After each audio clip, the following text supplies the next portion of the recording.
하나님 말씀 함께 보시겠습니다. 전도서 7장 1절부터 18절 그리고 26절부터 29절 말씀입니다. 구약 전도서 7장 1절부터 18절까지 그리고 26절부터 29절까지 말씀입니다. 제가 먼저 읽겠습니다. 좋은 이름이 좋은 기름보다 낫고 죽는 날이 출생하는 날보다 나으며 초상집에 가는 것이 잔치집에 가는 것보다 나으니 모든 사람의 끝이 이와 같이 됨이라. 산자는 이것을 그의 마음에 둘지어다. 슬픔이 웃음보다 나음은 얼굴에 근심하는 것이 마음에 유익하기 때문이니라. 지혜자의 마음은 초상집에 있으되 우매한 자의 마음은 혼인집에 있느니라. 지혜로운 사람의 책망을 듣는 것이 우매한 자들의 노래를 듣는 것보다 나으니라. 우매한 자들의 웃음소리는 손 밑에서 가시나무가 타는 소리 같으니 이것도 헛되니라. 탐욕이 지혜자를 우매하게 하고 뇌물이 사람의 명철을 망하게 하느니라. 일의 끝이 시작보다 낫고 참는 마음이 교만한 마음보다 나으니 급한 마음으로 노를 바라지 말라. 노는 우매한 자들의 품에 머무름이니라. 옛날이 오늘보다 나은 것이 어찌미냐 하지 말라. 이렇게 묻는 것은 지혜가 아니니라. 지혜는 유산같이 아름답고 햇볕을 보는 자에게 유익이 되도다. 지혜의 그늘 아래에 있음은 돈의 그늘 아래에 있음과 같으나 지혜에 관한 지식이 더 유익함은 지혜가 그 지혜에 있는 자를 살리기 때문이니라. 하나님께서 행하시는 일을 보라. 하나님께서 굽게 하신 것을 누가 능히 곧게 하겠느냐. 형통한 날에는 기뻐하고 공고한 날에는 되돌아보아라. 이 두 가지를 하나님이 병행하게 하사 사람이 그의 장래일을 능히 헤아려 알지 못하게 하셨느니라. 내 허무한 날을 사는 동안 내가 그 모든 일을 살펴보았더니 자기의 의로움에도 불구하고 멸망하는 의인이 있고 자기의 악행에도 불구하고 장수하는 악인이 있으니 지나치게 의인이 되지도 말며 지나치게 지혜자도 되지 말라. 어찌하여 스스로 패망하게 하겠느냐. 지나치게 악인이 되지도 말며 지나치게 우매한 자도 되지 말라. 어찌하여 기한 전에 죽으려고 하느냐. 너는 이것도 잡으며 저것에서도 내 손을 놓지 아니하는 것이 좋으니 하나님을 경외하는 자는 이 모든 일에서 벗어날 것임이니라. 마음은 올무와 그물 같고 손은 보승 같은 여인은 사망보다 더 쓰다는 사실을 내가 알아내었도다. 그러므로 하나님을 기쁘게 하는 자는 그 여인을 피하려니와 죄인은 그 여인에게 붙잡히리로다. 전도자가 이르되 보라 내가 낱낱이 살펴 그 이치를 연구하여 이것을 깨달았노라. 내 마음이 계속 찾아보았으나 아직도 찾지 못한 것이 이것이라. 천 사람 가운데서 한 사람을 내가 찾았으나 이 모든 사람들 중에는 여자는 한 사람도 찾지 못하였느니라. 내가 깨달은 것은 오직 이것이라. 곧 하나님은 사람을 정직하게 지으셨으나 사람이 많은 꾀들을 낸 것이니라. 아멘. 아가서나 전도서 같은 지혜문학이나 시편 같은 시가문학의 상당 부분은 대화로 이루어져 있습니다. 이는 본문 중에 상당 부분이 저자의 말이 아니라 그 시대 사람들이 일반적으로 하는 이야기들을 인용해 놓은 것이고 그러나 나는 그렇게 생각하지 않는다라는 반박으로 이루어져 있다는 뜻입니다. 그런데 문제는 사람들이 이 두 가지를 구분하지 않으니까 반박당하는 문장들을 하나님의 뜻이라고 생각한다라는 것입니다. 성경에 기록된 것은 모두 하나님의 말씀이니까 이 말씀도 하나님의 말씀이려니 이렇게 받아들이는데 그것은 성경의 의도와 정반대되는 것이요. 본문에도 그런 구절들이 여러 있습니다. 그런 점에서 전도서 7장이 오늘을 살아가는 우리의 삶과 신앙에 던지는 의미가 무엇인지에 대해 함께 생각해 보는 시간을 갖도록 하겠습니다. 첫 번째, 인생을 즐거워할 줄 알아야 합니다. 전도서에서 이것도 헛되니라 라는 말이나 내가 깨달은 것은 이라는 말이 나올 때는 앞에서 한 말에 대해서 동의하지 않는다라는 뜻입니다. 즉 이러한 말은 그 전에 나오는 이야기들이 전도자의 이야기가 아니라 그의 반대편에 있는 사람들의 의견이라는 뜻인데 그런 점에서 7장 1절부터 6절까지 말씀도 전도자의 반대편에 있던 사람들의 의견이요 실질적인 전도자의 말은 7절부터 10절까지라 할 수 있습니다. 그런데 문제는 1절부터 6절까지 말씀을 쭉 읽어보면 너무 옳은 소리 같고 다 은혜스러운 말씀인 것처럼 보인다는 데이죠. 좋은 이름이 좋은 기름보다 낫다는 것은 명예가 재물보다 낫다는 뜻을 넘어서 죽음을 염두에 둔 삶을 살아야 한다라는 뜻입니다. 고대 사회에서 이름은 어떤 존재의 가치를 뜻하는 것으로서 한 사람의 인생과 그의 이름에 대한 평가가 내려지는 날은 바로 죽음의 날입니다. 삶은 죽음을 통해서 완성되고 죽음의 순간에 좋은 이름을 남기는 것이 재물을 남기는 것보다 더 가치 있습니다. 초상집에 가는 것이 잔치집에 가는 것보다 나은 이유는 자신의 이름이 어떻게 기억될 것인지를 고민하게 한다는 점에 있고, 그런 점에서 지혜 있는 사람은 초상집을 향하고 지혜가 부족한 사람들은 잔치집에 머무릅니다. 그러나 전도자는 이러한 주장에 대해서 이것도 헛되니라 라는 말로 자기는 동의할 수 없다고 말하는데, 왜냐하면 첫 번째, 그것은 어두운 시대를 살았던 사람들이 내렸던 삶의 결론이기 때문입니다. 전도자는 억압이 지혜자를 어리석게 하고 뇌물이 사람의 마음을 부패하게 하는 것처럼 사람의 인식은 환경의 영향을 받을 수밖에 없다고 말합니다. 인간의 삶은 죽음을 향해 가는 여정이요, 죽음을 염두에 둔 삶이 가치 있다는 그것에 대해서는 인정할 수 있죠. 그러나 그렇다고 날마다 죽음을 묵상하고 슬픈 얼굴로 사는 것은 옳지 않다는 겁니다. 인간 존재에 대한 분석에 대해서 그 앞에 말하는 그런 이야기들에 대해서 동의할 수 있지만, 그렇기 때문에 오히려 살아있는 현재를 즐겨야 한다는 것이 그런 긍정적인 메시지가 바로 전도자의 메시지입니다. 전도서가 형성된 시대는 사회 경제적인 불의와 억압이 심각했던 시대요. 능력이 있어도 중용되지 못하고 중용되어도 자기 뜻을 펼칠 수 없었던 굉장히 어려웠던 시대입니다. 그래서 그 시대의 지식인들은 세상을 비관적으로 바라보고 세상에 나아가 뭔가를 개혁하기보다는 오히려 현실과 거리를 두고 세상을 향해서 냉소적인 태도를 취하는 것, 그것이 뭔가 있는 것처럼, 그것이 지혜자의 삶인 것처럼 이야기해왔는데, 전도자는 그런 생각에 동의할 수 없다고 말합니다. 살다 보면 고통과 슬픔의 시간을 만날 수 있지만 슬픔이 삶의 핵심이고 본질일 수 없는 것처럼 인생에 대한 슬픔과 분노의 태도가 통찰의 표시가 될 수도 없다는 겁니다. 10절은 이 단락의 결론인데, 옛날이 오늘보다 나은 것은 어찌미냐 하지 말라라고 이야기합니다. 옛날이 오늘보다 낫다고 주장하는 것은 현실을 비관하는 사람들, 전도자의 반대편에 있던 사람들의 역사관이죠. 그들은 시대가 가면 갈수록 악해진다고 생각을 가지고 있는데, 그렇다면 어떻게 죽는 날이 태어나는 날보다 좋을 수 있겠습니까? 과거가 그 사람들이 이야기했던 것이 죽는 날이 태어나는 날보다 더 좋다라고 처음부터 그렇게 이야기하는데, 과거가 더 좋다라면 태어나는 날이 죽는 날보다 더 과거에 있으니까 그 날이 더 좋은 날이죠. 어떻게 죽는 날이 태어나는 날보다 더 좋을 수 있겠습니까? 사는 것이 힘든 사람들이 대개 과거나 미래로 도피를 하는데, 전도자는 그러지 말고 지금 여기에 하나님께서 나와 함께 계신 그 현실을 바라보는 것이 지혜라고 이야기합니다. 두 번째, 그런 점에서 전도자는 소확행에 대해서 이야기하고 있습니다. 소확행이란 것은 소소하지만 확실한 행복을 추구하는 삶을 뜻합니다.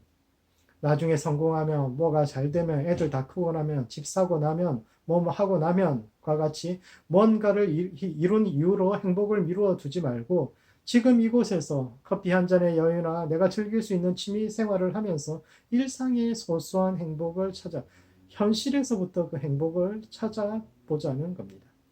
인간 존재에 대한 분석에서 전도자는 다른 이들과 다르지 않습니다. 심지어 그는 하나님께서 굳게 하신 것을 누가 능히 곧게 하겠느냐고 말하는데, 이는 세상의 굽은 것들에 대해 하나님의 책임이 있다라는 과감한 주장이기도 합니다. 일반적으로 세상의 굽은 것들은 전통적으로는 인간의 죄 때문에 발생한 문제요, 하나님과는 상관이 없다고 주장되어져 왔습니다. 하나님은 선하신 분이고 그렇게 세상을 좋게 만드셨는데 사람이 죄를 지어서 이 땅에 굽은 것이 생겼다라는 거죠. 그러나 전도서 기자는 그것도 하나님께서 허락하셨기 때문에 그분께도 책임이 있다라는 주장을 하는 거예요. 세상에는 우리가 이해할 수 없는 굽은 것들이 있는데 그것을 받아들이는 것이 지혜라고 주장하는데, 이것은 전통적인 지혜와는 반대되는 입장입니다. 전통적인 지혜에서는 지혜가 성공을 가져다 준다고 가르쳤습니다. 아무리 상황이 어려워도 지혜만 있으면 그걸 다 뚫고 일어나서 성공할 수 있다고 가르쳐 왔죠. 당시의 지혜는 오늘날의 자기계발서에 나오는 내용과 비슷합니다. 성공하는 사람들의 7가지 습관이나 긍정적인 사고방식 같은 책에 따르면 누구나 노력하면 부와 명예를 얻을 수 있다고 이야기하지만, 이러한 자기계발서들이 결국은 시스템의 실패를 개인의 탓으로 몰아가는 경향이 있습니다. 누구나 하면 되는데 안 하는 건 네 탓이라고 이야기하는 거예요. 그러나 오늘날 모든 사람들이 긍정적인 사고방식을 갖는다고 다 성공할 수 있습니까?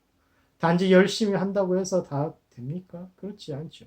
아무리 노력하고 스펙을 쌓아도 오늘날은 뭐 성공은 그냥 취직도 힘든 것이 현실입니다.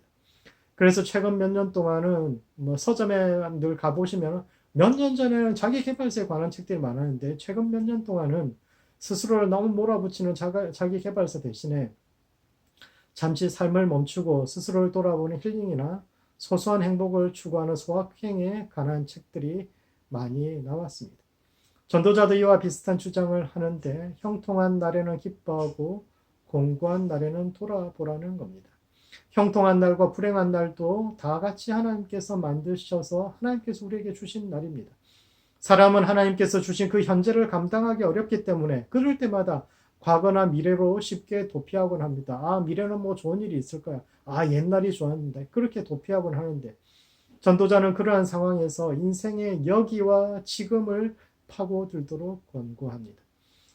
인간은 이 세상으로부터 저 세상으로 미래나 과거로 도피함으로써 그 행복을 얻을 수 있는 것이 아니라 이 세상을 진지하게 파악하고 그것이 지금 내게 주어진 것이 하나님의 일이요 선물이요 응답이라는 것을 수용함으로써 진정으로 하나님께서 우리에게 주시고자 하는 저 세상에 도달할 수가 있습니다.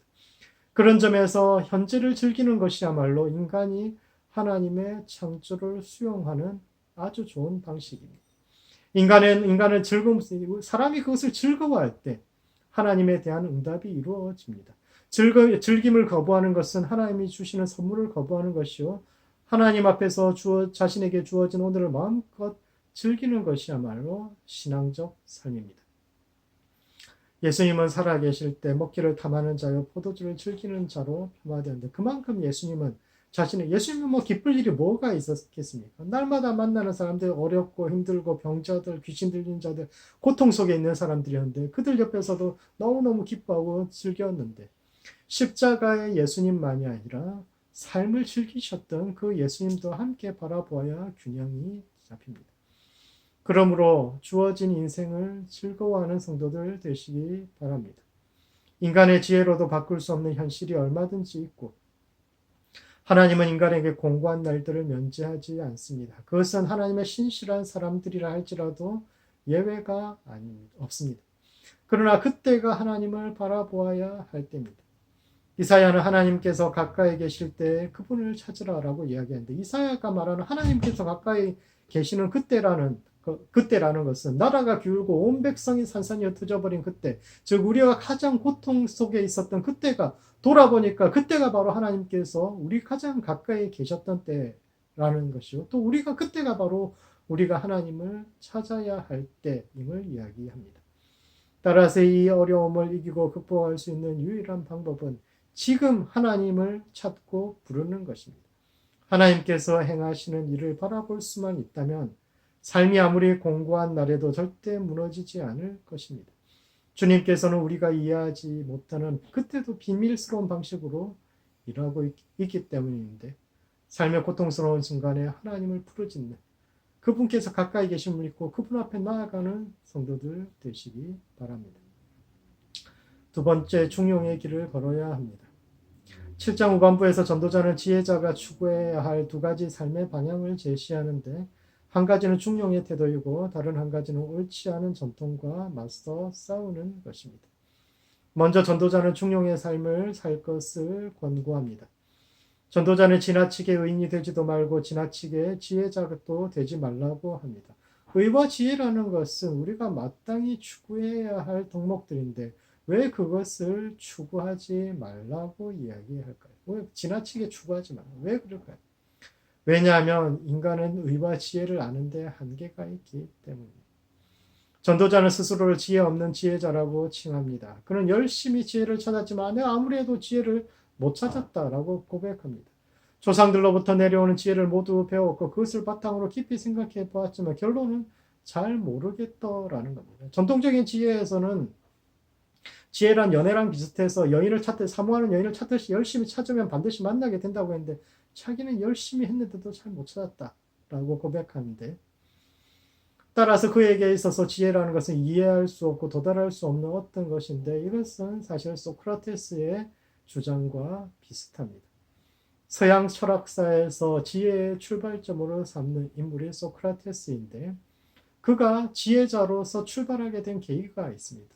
계기가 언제냐 하면 어느 날 아폴론 그 당시에는 사람들이 점칠 때 가장 많이 가는 곳이 아폴론 신전이었는데 가서 뭐 별의별 질문을 다 합니다. 그런데 어떤 사람이 그런 질문을 했어요. 거기 가서 누가 물었는지는 모르지만 세상에서 제일 지혜로운 사람이 누굽니까? 물어봤더니 그때 신탁이 내리기를 그건 소크라테스다 라는 신탁이 내렸습니다. 그래서 사람들이 소크라테스에게 가서 야 네가 제일 똑똑하다더라 이야기 해줬는데 소크라테스는 아무리 생각해도 나 별로 내가 지혜로운 것 같지 않은데 이런 생각이 드는 겁니다. 그래서 그때부터 그 시대에 지혜롭다는 사람들을 찾아다니면서 지혜에 대해서 묻기 시작했는데 그렇게 수많은 사람들을 묻고 물은 다음에 그가 내린 결론은 뭐냐면 나는 내가 모른다는 것을 아는데 다른 사람들은 자기가 모른다는 사실도 모르더라 라는 그 어처구니 없는 결론입니다. 그래서 서양 철학사에서 지혜라는 것은 우리가 모르는 것에 대해서 겸손히 인정하는 것으로부터 출발하는데 역사를 돌아보면 자기가 뭔가를 안다고 생각하는 사람, 자기가 다른 사람들보다 똑똑하고 더 많이 지혜를 가졌다고, 지혜를 소유했다고 생각하는 사람들에 의해서 늘 문제가 생겨왔다는 거죠. 자고로 세상에 큰 문제를 일으켰던 사람들은 되게 나쁜 사람들이 아니라 자신이 가진 지혜나 믿음에 대해서 지나치게 확고하게 확신했던 그런 사람들입니다. 교회에서도 마찬가지입니다. 전통적인 지혜에서 지혜는 토라 즉 하나님의 말씀을 아는 것인데 전도자는 그 하나님 그것도 너무 위험하다라고 이야기합니다. 자기는 너무 말씀대로 사는 것 같은데 그것이 말씀대로 사는 것이 아닐 수 있다. 너무 지혜롭지 말라는 것은 말씀대로 사는 것이 진짜 말씀대로 사는 것이 아닐 수 있다라는 뜻이죠. 그래서 전도자는 제3의 길을 추구합니다. 의인과 악인 사이에서 지혜자와 음해자 사이에서 제3의 길이 있는데 그것은 하나님을 경외하는 것입니다. 일반적으로 중용이라는 것은 극단에 치우치지 않는 것을 뜻하는데 전도자의 중용은 하나님을 경외하는 마음으로 제3의 길을 찾아보는 것, 그것을 중용의 길이라고 이야기하고 있습니다. 두 번째, 우리는 잘못된 전통과 맞서 싸워야 합니다. 7장의 마지막 부분, 즉 26절부터 29절까지 말씀은 굉장히 이해하기 어려운 말씀입니다. 이 단락의 주제는 여인은 사망보다 쓰다라는 것인데 여성 혐오적인 표현들로 가득합니다. 하나님을 기쁘게 하는 자는 여인을 피하려니와 죄인은 여인에게 붙잡히리라고 합니다.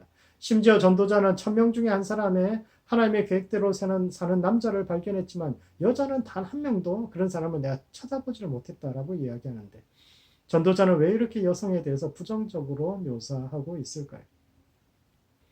그러나 26절과 29절 사이에는 내가 이것을 깨달았노라 라는 전도자의 고백이 2번 나옵니다. 서두에서도 이야기했다시피 이것도 헛되니라 라는 구절이나 내가 이것을 깨달았노라 라는 구절은 이 구절 이전에 나오는 명제가 전도자의 주장이 아니라 전도자의 반대편에 있는 사람들의 주장임을 나타내는 관용구입니다. 즉 26절에서 29절 말씀 역시 기존 지혜와 전도자의 대화로 이해해야 하는데 그런 점에서 여성에 대한 부정적인 견해들은 모두 전도자의 반대편에 있던 사람들이 하던 이야기입니다. 사실 우리는 어려서부터 여성들에 대한 부정적인 표현들을 많이 들어왔습니다. 암탉이 울면 뭐 여자 집안이 망한다더라. 와 같이 어려서부터 남자는 이러이러해야 되고 여자는 이러이러해야 한다는 이야기를 듣고 그것이 당연한 것처럼 받아들이며 살아왔지만 전도자는 그런 생각들에 대해서도 깊이 생각해 봅니다. 전도자가 살았던 헬라 시대는 과거 우리와는 비교할 수 없습니다. 우리도 굉장히 남녀 그것에 대해 차별이 심했는데 우리와 비교할 수 없을 정도로 여성에 대한 부정적인 견해가 많았습니다. 그건 최근까지도 마찬가지죠. 프랑스에서는 1914년에 한 여성이 자신의 명예를 떨어뜨린 기사를 썼다고 그 신문 편집장을 죽였는데도 불구하고 재판에서 무죄를 받았습니다. 왜냐하면 변호인이 여자는 원래 감정적이고 논리적이지 않기 때문에 화가 나면 총도 쏠 수 있는 거다. 여자에게 뭘 기대하느냐라는 그런 논리로 배심원들을 설득했는데 배심원들이 그렇지 남자는 이성적으로 생각할 수 있지만 여자는 그렇지 않으니까 여자가 감정적으로 행동했다고 그게 죄가 될 수 있냐 이래가지고 무죄 판결을 내릴 정도로 그게 결국 불과 100년 전입니다. 최근까지도 여성에 대해서 비하하는 생각들이 세상에 가득해 있어요. 그러나 전도자는 왜 여자가 사망보다 더 쓴지 깊이 이유를 따져봅니다. 여성이 남성보다 열등하다고 주장하는 사람들의 수많은 이유도 그 시대 사람들이 되는 수많은 이유들을 하나하나 다 따져보고 그가 내린 결론은 그 모두가 근거가 없더라는 겁니다. 오히려 그가 발견한 답은 하나님은 사람, 즉 남자와 여자를 모두 정직하게 지으셨으나 사람이 꾀를 내어 불평등을 만들어낸 것이요 그것은 악한 짓이요 미친 짓이라고 이야기하는 겁니다. 성경에도 간혹 여성에 대한 부정적인 진술들이 나옵니다. 자문의 일부 구절에서는 이방 여인, 잔소리 많은 여인, 부독특한 여인을 경계하라는 이야기가 나오지만 그것은 여성 전체에 대한 어떤 비하하는 표현은 아닙니다. 성경은 남자와 여자는 서로에게 없어서 하나님이 사람을 정직하게 지으셨다라는 것은 남자와 여자는 서로에게 없어서는 안 될 복된 존재요. 사람이란 건 남자, 여자를 다 포함하는 거니까 한쪽의 비하는 다른 한쪽의 추락을 의미하는데 남녀는 모두 다 공동 운명체로 부르심 받았기 때문입니다. 인생의 양쪽 날개가 천공을 향하여서 높이 비상하기 위해서는 서로를 동등하게 존중해야 하는데 오늘날 교회 안에도 차별을 정당화하는 잘못된 생각들이 얼마나 많이 있습니까? 아직도 여성들에게는 신학 공부는 가능하지만 목사 안수는 안 되고 교회의 대다수가 여성임에도 불구하고 지도자는 늘 남자여야 하고 그런 불평등을 인정하는 것이 마치 성경의 견해인 것처럼 가르치는 경우가 얼마나 많이 있습니까? 그러므로 참된 지혜의 삶을 살아야 하는데 지혜라는 것은 하나님을 경외하는 마음으로 제3의 길을 찾는 중용의 삶이요. 또한 잘못된 전통을 깊이 생각해서 그것을 논리적으로 깨뜨리는 삶입니다. 말씀을 정리하겠습니다. 전도서 7장은 전통적 지혜에 대한 인용과 이에 대한 비판적 논증으로 구성되어 있는데 인용과 진술을 구분하지 않으면 서로 다른 두 가지 주장이 충돌해서 전도자가 말하는 바를 정확히 알 수가 없는데 첫 번째 전도자는 비관적인 인생관에 대해서 제동을 겁니다. 인용구의 저자는 인생은 죽음을 향하고 있기 때문에 마음을 초상집에 두는 그리고 슬픔을 얼굴에 깔고 사는 그런 비관적인 삶을 권장하지만 전도자는 그렇기 때문에 오히려 살아있는 현재를 귀하게 여기고 오늘의 삶을 즐겨야 한다는 긍정적인 삶을 제시하고 있습니다. 두 번째 중용의 길을 걸어야 합니다. 전도자는 전통적인 인과응보 사상의 허점을 파고들어서 극단적인 갈등을 피하고 중용이라는 가운데 길을 하나님 경외 사상과 결부해서 제시하고 있으며 또한 당시 헬레니즘의 영향인 여성 혐오적인 주장에 대해서 창조 신학적 입장에서 반박하고 있는데 이와 같이 잘못된 해석과 전통을 성경적 사상으로 착각하지 않는 모든 성도들 되시기 바랍니다. 기도하시겠습니다.